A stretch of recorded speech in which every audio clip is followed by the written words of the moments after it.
हाँ। Rasipuram Krishna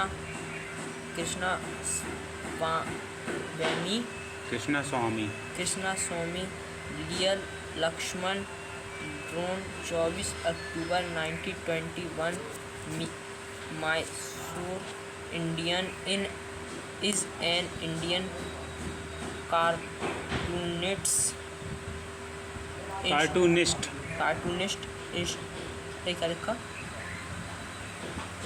Illustrator and humorist. He is best known for his creation The Common Man for his daily cartoon strip. Cartoon strip. You cite it in the Times of India. He received Roman Magsaysay Award for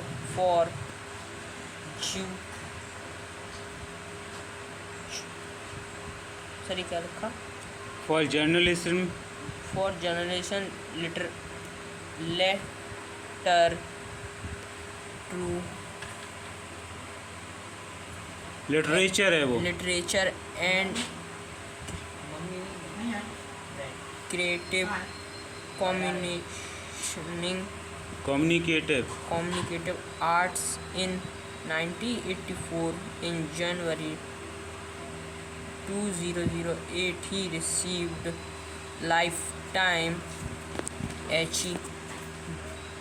Achievement Award for journalism. R.K. Narayan is his elder brother, the famous novelist and vice chancellor of MG University, Kerala. ठीक है, तो पहले एक छोटा सा जिससे को समझ लो, एक मेरे को देना. पहला है रासीपुरम कृष्णस्वामी अय्यर लक्ष्मण. ये पूरा नाम है रासीपुरम कृष्णस्वामी अय्यर लक्ष्मण. तो इसमें राधे 24 अक्टूबर 1921 मैसूर इंडिया. तो ये इनका जन्म हुआ था रासीपुरम कृष्णस्वामी अय्यर लक्ष्मण का 24 अक्टूबर 1921 मैसूर इंडिया में. ये कार्टूनिस्ट थे, मतलब मजाकिया चित्र बनाते थे. इलस्ट्रेटर कुछ उसको ज़्यादा क्या कहते व्याख्या कर देते थे. ह्यूमनोरिस्ट मतलब एक इंसानियत का मतलब पैगाम टाइप का लिखते थे. He is best known for his creation the common man for his daily cartoon strip. तो ये माने जाते थे, प्रसिद्ध थे. ये आम लोगों पे मजाकिया चित्र बनाते थे. ठीक है, जैसे गर्मी बहुत हो रही है तो उन्हें सूरज का चित्र बना दिया और उस पर लिख दिया कि आज मैं सब जला डालूँगा, ऐसा सूर्य कह रहा है. ऐसा करके वो कुछ ना कुछ मजाकिया निकालते रहते थे. You said at the times of India he receive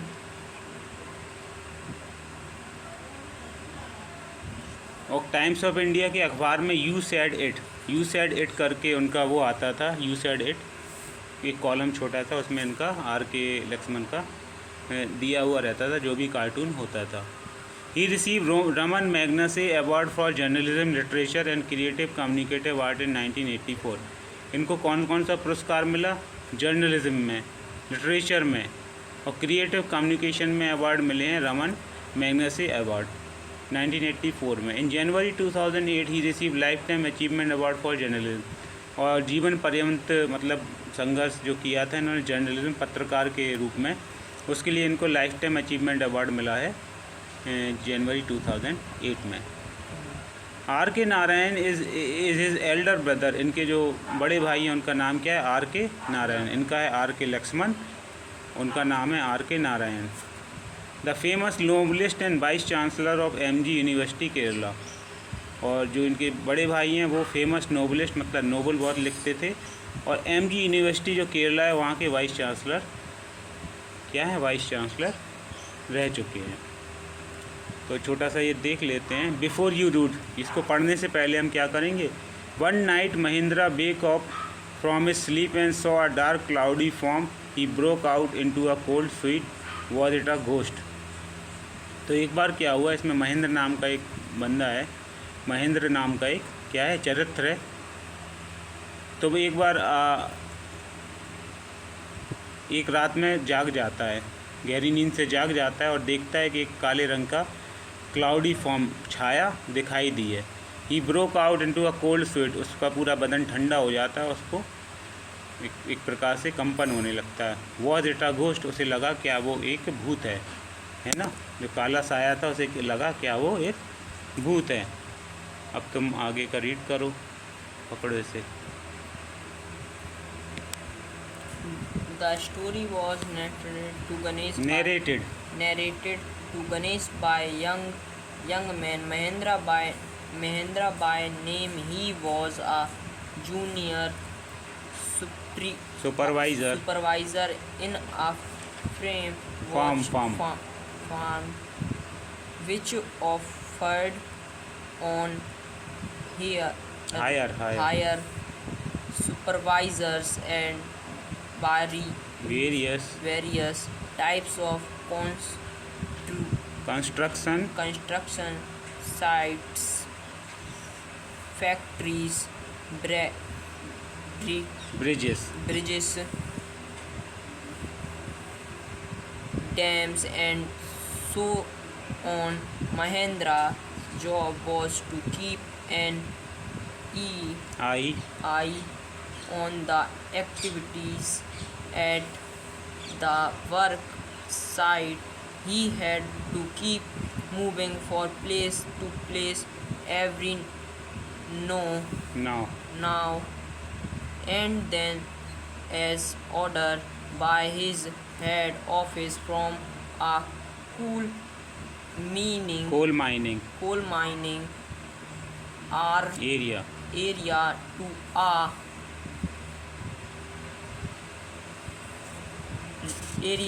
a railway construction site. From there after a few months to a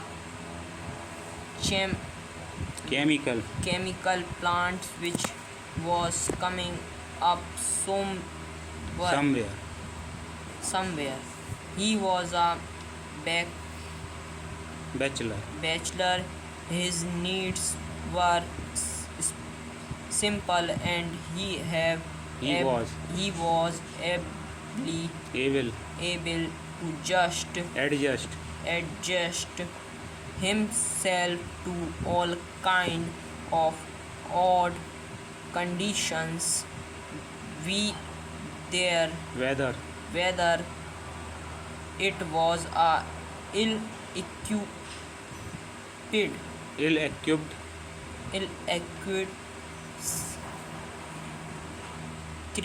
circuit house or a makeshift canvas tent in the middle of a stone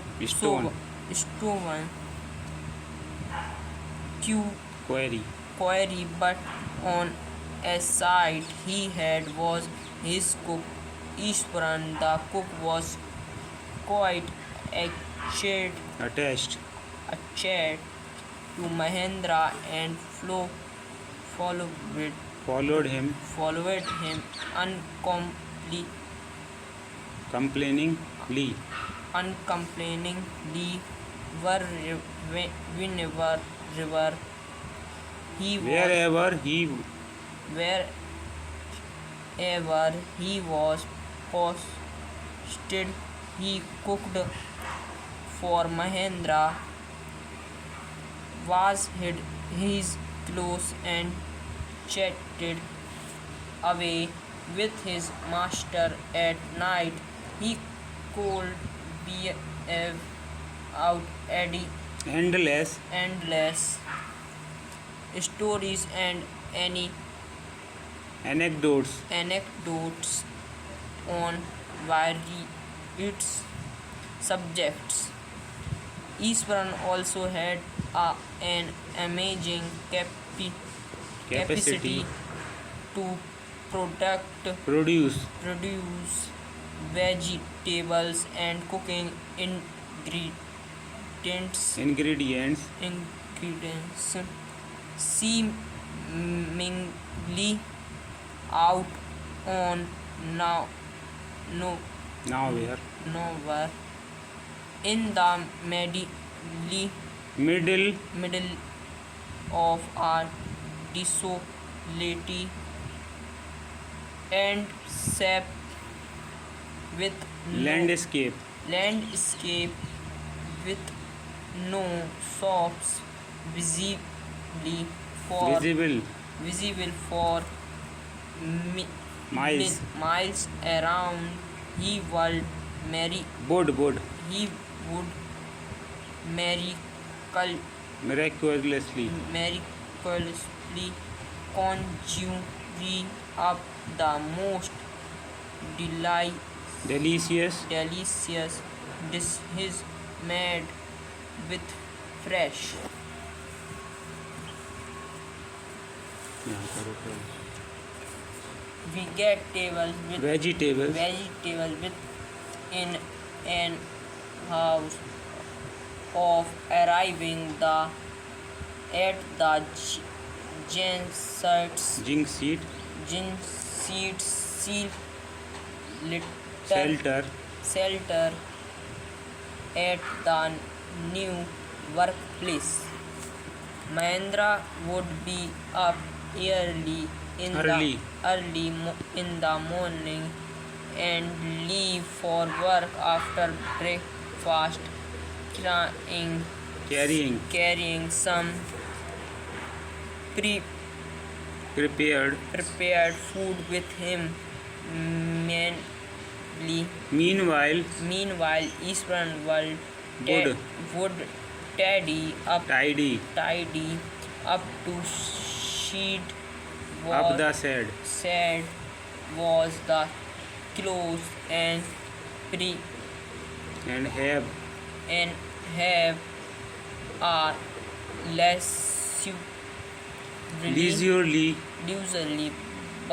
bath, pouring several buckets of water over his head, muttering a prayer all the while it would be lunchtime. By then, after eating, he would read for a while before dozing off. The book was usually some popular Tamil thriller running to hundreds of pages. Its imaginative descriptions and narrative flourishes would hold Eastburn in thrall. ठीक है, कितना हो गया और कितना है? ये पूरा पेज है और टाइम लगेगा। चलो यहाँ तक कर लो, ये यहाँ डिसअपियर तक।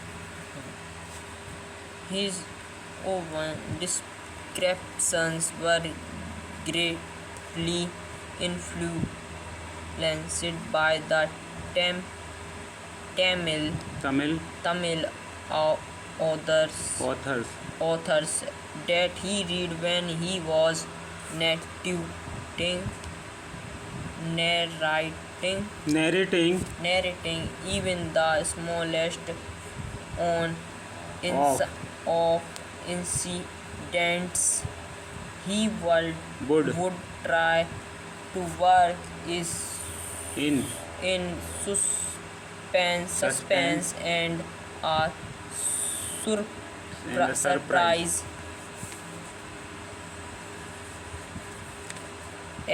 Ending into the account. For example, instead of saying that he had come across an uprooted tree on the highway, he would sigh with eyebrows suitably arched and hands held out in a dramatic dramatic dramatic gesture. The road was deserted. deserted, and I was all alone. Suddenly, I spotted something that looked like an Enormous busy busy best lying spread sprawl scroll the road. I was half inclined to turn and go back, but as I come closer. closer, I saw that it was a fallen tree with its dry branches spread out. Mahendra would extract himself back in his canvas chair and listened to Ishwaran's tales uncritically. The place I come from, farmhouse for Famous for famous for timber. Ishwaran world begin 3 is a rich. There is a richly wooded forest all around. The logs are hold hauled on to the lorries by elephants. They are huge well-fed beasts. When they turn wild, even the most experienced Mehat is not able to control them. After this prologue, Ishwaran would launch into an elaborate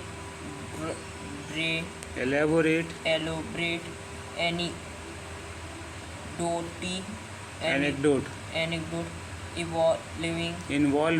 involving an elephants. Once they are Tusker escaped from the timber yard and began to roam about, stamping on bushes, tearing up with creepers and breaking branches and at will. You can know, sir, how an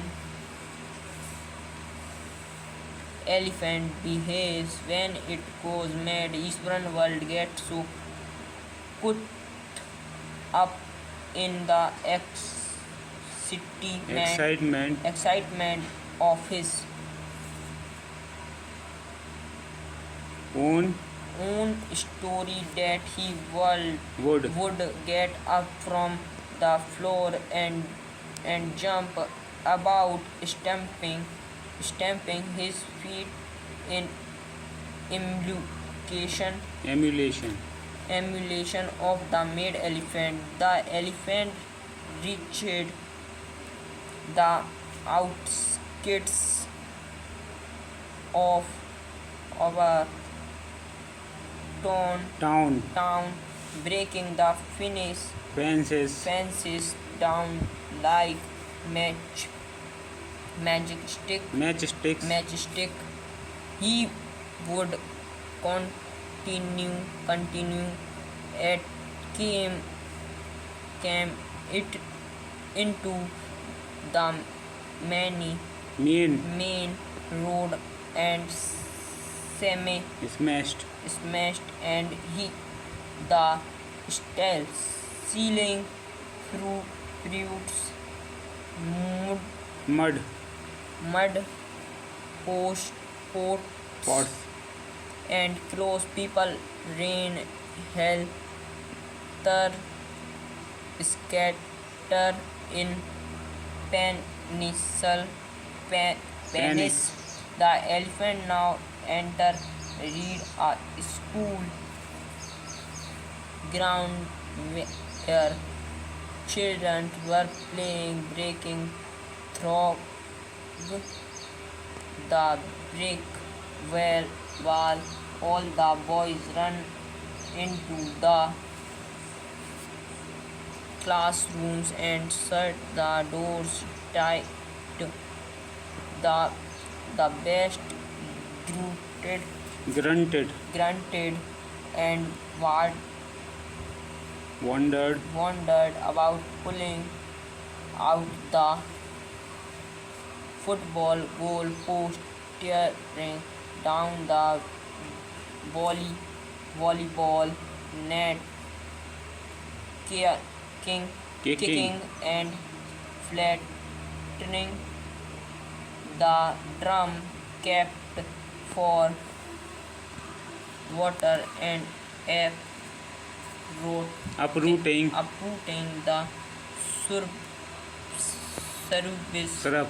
shrubs. Meanwhile, Meanwhile, all the teachers and climbed flattering. Meanwhile, all the teachers had climbed up to the terrace for the school building. For 3 they helplessly helplessly watched the depredation depredation of the elephants. There was to a soul below on the ground. The streets were empty as if the inhabitants on the of the of the entire entire town had suddenly disappeared. disappeared. बस यहीं तक। लाओ वो कान के दो। क्या?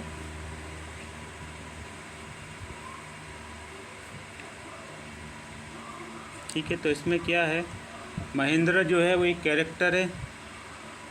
Clear? यहाँ देखो, the story was narrated to Ganesh by a young man, Mahendra by name.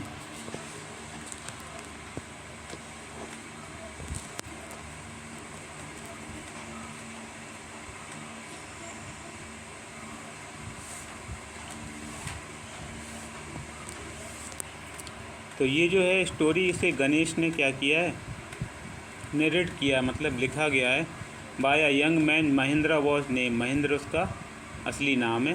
He was a junior supervisor in a firm which offered an hire. तो वो एक सुपरवाइज़र है, उसका जो जॉब है, जो नौकरी है वो क्या है, सुपरवाइजिंग करना है। उसे भगा दो, वो चप्पल लेके जा रहा है।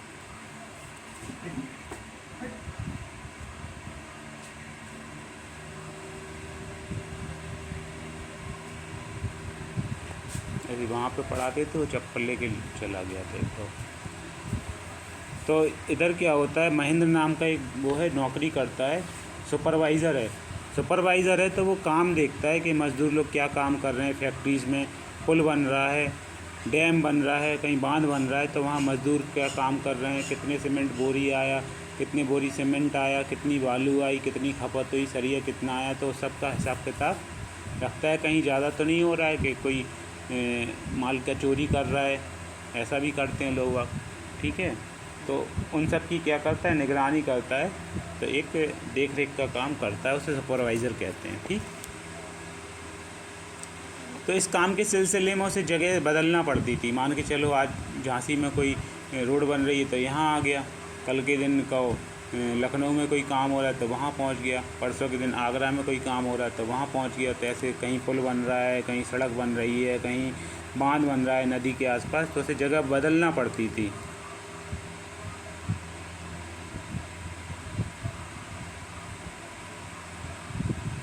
तो ऐसे ही कर करके वो एक बार वो एक केमिकल प्लांट बन रहा था, उधर पहुंचा। केमिकल प्लांट जहां रासायनिक उत्पादन होता है। ही वॉज अ बैचलर, उसकी शादी नहीं हुई थी। His need was simple, and जब उसकी शादी नहीं हुई थी तो उसकी आवश्यकताएं बहुत कम थी, ठीक है।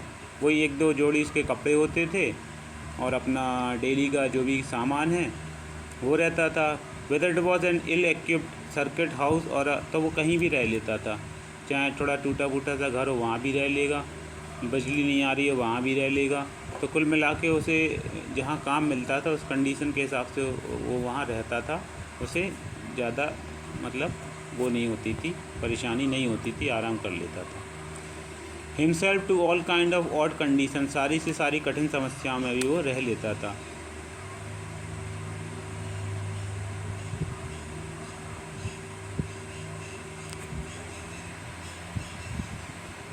तो उसके पास एक एसेट थी, एसेट मतलब उसका जो खाना बनाने वाला था ईश्वरन, उसका नाम क्या था, ईश्वरन। तो वो खाना बहुत बेहतरीन, बहुत स्वादिष्ट बनाता था, इसलिए वो हमेशा उसको अपने साथ में ले जाता था, क्योंकि जहाँ भी जाएगा उसे खाना तो खाना ही होगा। तो बनाने का काम ईश्वरन करता था। अब ईश्वरन खाना बनाने के काम तो करते ही था, साथ में the cook was quite attached to Mahendra and followed him. तो वो जहाँ भी पोस्ट होता था, जहाँ उसकी नौकरी लगती थी, उसके साथ में जाता था। वह महेंद्र के लिए सुबह का नाश्ता बनाता था, दिन का लंच बनाता था और रात का डिनर बनाता था। उससे बातें करता था, उसे लगाव था, वो बातें करता रहता है। तो वो क्या है, बहुत सी कहानियाँ सुनाता था महेंद्र को।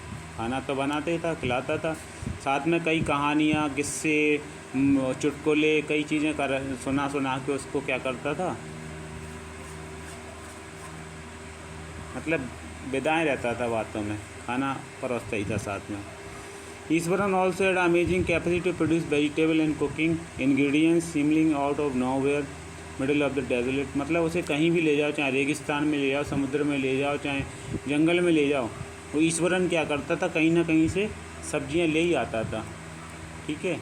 जैसे हमारे लिए यहाँ बाज़ार लगता है सब्ज़ी लेने के लिए, मान के चलो दूर दूर तक कोई बाज़ार ना हो, तो ईश्वरन जाएगा, देखेगा ऐसे पेड़ वेड़ लगे रहेंगे, सूंघेगा, हाँ ये खाने वाला है, इसे काट के ले आएगा। या कोई फल या कोई सब्ज़ी ऐसी उसे कहीं से दिखेगी तो उसे क्या थी, उसे प्रकृति की और ये पेड़ों की पहचान थी, कौन से पेड़ में कौन सी भाजी है, कौन सी सब्ज़ी है जो हम लोग खाते हैं।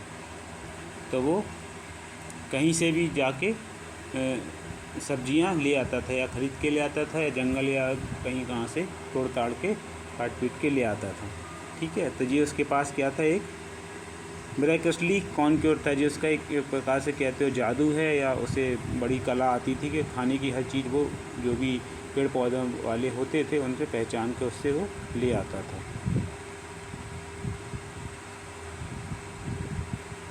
तो वो खाने में बहुत ही स्वादिष्ट खाना बनाता था with in the an hour, और 1 घंटे के अंदर वो क्या करता था, खाना बना के तैयार कर देता था। तो महेंद्र सुबह जल्दी जाग जाता है 4-5 बजे, ठीक है,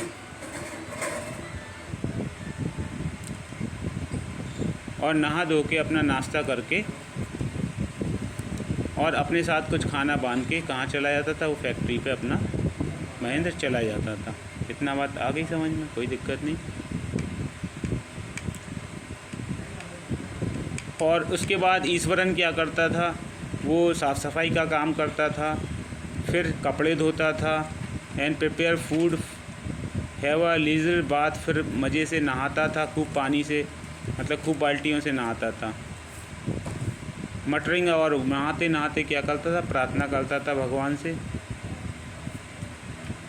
और फिर लंच टाइम हो जाता था ईश्वरन का, 1-2 बज जाते थे, तो वो लंच करने के बाद अपना क्या करता था, सोता था थोड़ा सा। सोते समय क्या करता था, एक किताब पढ़ता था वो तमिल राइटर की, जिसमें कई कहानियाँ रहती थी और उसमें चित्र भी बने रहते थे। तो वो चित्र देख लाता था, उसी हाव भाव से वो क्या करता था, अपनी कहानियाँ महेंद्र को सुनाता था। तो जब वो तमिल राइटरों की, ऑथरों की किताबें पढ़ता था, तो उससे उसे क्या हो गया था, बहुत लगाव हो गया था। उससे लगाव होने के कारण बहुत अच्छे से वो उसमें से सीखता था पढ़ पढ़ के।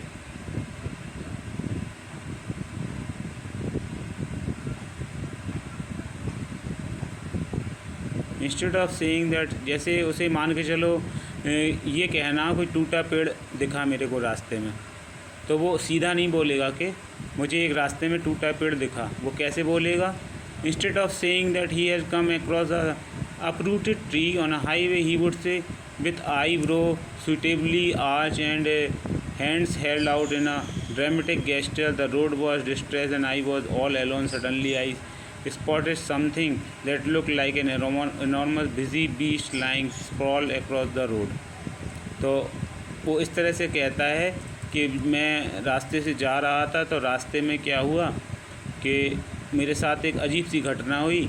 सड़क पर एक मैंने बहुत बड़ा सा, मतलब राक्षस टाइप का पड़ा हुआ देखा मैंने दूर से, और जब मैं धीरे धीरे पास गया तो मुझे क्या मिला, वहाँ पे एक कटा हुआ पेड़ मिला। तो इस तरह से उसने पेड़ को सीधा ना कह के थोड़ा सा बात को लंबा करके बताया, और अपने हाव भाव के साथ बताता है, जैसे तुम वीडियो देखते ही हो, है ना। Mahendra would stretch himself back in the canvas chair and listen to Eswaran tales uncritically. तो महेंद्र जो अपनी कुर्सी पे बैठा रहता था, कैनवास की कुर्सी पे, वो ईश्वरन को बड़े ध्यान से देखता था, उसकी कहानियों को बड़े चाव के साथ सुनता था। The place I came from famous for timber, फिर वो बताता है ईश्वरन कि मैं जिस गांव से आया हूँ वो लकड़ी के लिए बहुत ही प्रसिद्ध है, वहाँ के जंगलों में बहुत सी लकड़ियाँ पाई जाती हैं। तो वहाँ के जो बड़े बड़े पेड़ के लट्ठे होते थे, उसे हाथी लोग उठा के एक जगह से दूसरी जगह ले जाया करते थे। There are huge bell fed beast when they turn wild, even the most experience mahout is not able to. तो उसी में से बताया कि कई हाथियों के झुंड में से एक ऐसे भी कोई हाथी होते थे जो क्या हो जाते थे, पागल हो जाते थे, तो उन्हें संभालना काफ़ी कठिन होता था। तो ऐसा उसने बताया। After this prologue, Ishwaran would launch into elaborated anecdotes involving an elephant. तो उसने ऐसे ऐसे करके आगे बताया कि एक बार एक घटना हुई हमारे गांव में, एक एलिफेंट क्या हो गया, पागल हो गया। ठीक है। One day a tusker escape from the timber yard and began to roam about, stamping on buses, tearing up wild creepers. तो वो मतलब जो झाड़ियाँ थी उनको उखाड़ रहा था, वाइल्ड क्रीपर्स जो बेल पत्रे थे उन सबको हटा रहा था, ब्रेकिंग ब्रांचेस पेड़ पौधों की जो शाखाएं थी उनको हटा रहा था, तोड़ रहा था। You know sir how an elephant behave when it goes mad. Sir आप जानते हैं, महेंद्र सर से उसने ऐसा कहा कि आप जानते हैं कि जब हाथी पागल हो जाता है तो किस तरह से वो पूरे जंगल में भगदड़ मचा देता है। ऐसे ही उसने वहाँ भी किया। Eswaran would get so caught up in the excitement of his own story that he would get up from the floor and jump about, stamping his feet in the emulation of the mad elephant। तो वो अपने आप को एक बंदर type का पैर पटकने लगा, हाथों को हिलाने लगा, सर को हिलाने लगा और हाथी की तरह वो क्या करने लगा, ईश्वरन बिहेव करने लगा। मतलब कि उसने पूरा बताया कि वो हाथी इस तरह से वो पागल होता है, उसे अपने अनुभव के द्वारा एक्सप्रेशन करके दिखाया। The elephant reach the outskirt of our town. फिर उन्होंने कहा कि जो हाथी जंगल से होता होता हमारे गांव में आ गया और गांव में आते ही साथ उसने क्या किया, breaking the fences down like matchsticks. तो जो हमारे गांव की मुडेर थी, सीमा थी, उसको माचिस की तीली की तरह बिखार दिया। It came into the main road and smashed all the stalls selling fruits। और जो मेन रोड थी, हमारी मुख्य सड़क थी, वहाँ पे फल वालों की दुकान थी, उसे तहस महस कर दी। जो मट्टी के घड़े थे, मटके थे, उनको तोड़ दिया। कपड़ों की दुकान थी, उनको उजाड़ दिया। People ran helter and skelter. तो पागल हाथी को देख के सारे दुकानदार क्या होने लगे, इधर उधर भागने लगे। The elephant now enter in a school. धीरे धीरे करके फिर वो एक स्कूल के अंदर पहुँच गया। कहाँ पहुँच गया वो, स्कूल के अंदर पहुंच गया ध्रुव। फिर आगे क्या हुआ, वहाँ पे बच्चे खेल रहे थे, उसने दीवार तोड़ी और स्कूल के अंदर पहुंच गया। All the boys ran into the classroom. सभी बच्चे कक्षा के अंदर और अपने दरवाजे को बंद कर लिया जोर से। वो वहाँ पे स्कूल के बीच में चिंगाड़ रहा था, ज़ोर ज़ोर से आवाज़ें लगा रहा था, इधर उधर घूम रहा था। वहाँ पे फुटबॉल ग्राउंड था, तो फुटबॉल ग्राउंड पे जो जालियाँ लगी रहती थी उसको उसने हटा दी, टेयरिंग कर दी। वॉलीबॉल के ऐसे ही लगे हुए थे, उसके नेट को फाड़ दिया। Kicking and fluttering the drum kept for water and uprooting the shrubs. वहाँ की जड़ी बूटियाँ जो गुलाब के पेड़ लगे थे उन सबको उसने तोड़ दिया। Meanwhile all the teachers had climbed. जो सारे शिक्षक वगैरह थे, अध्यापक थे, वो सब छत पे चढ़ गए, स्कूल की छत पे चढ़ गए। वहाँ से देखने लगे, there was not a soul below on the ground. तो पूरे ग्राउंड में केवल हाथी था और कोई दूसरा बंदा नहीं था। The streets were empty as if the inhabitant of the entire town had suddenly disappeared. तो इस तरह से वहाँ सन्नाटा पसर गया। ठीक है, क्या पसर गया, सन्नाटा पसर गया, डिसअपियर्ड हो गया। फिर पार्ट 2 में हम इसको आगे कंटिन्यू करेंगे। इधर के लिए बस है, राधे श्री।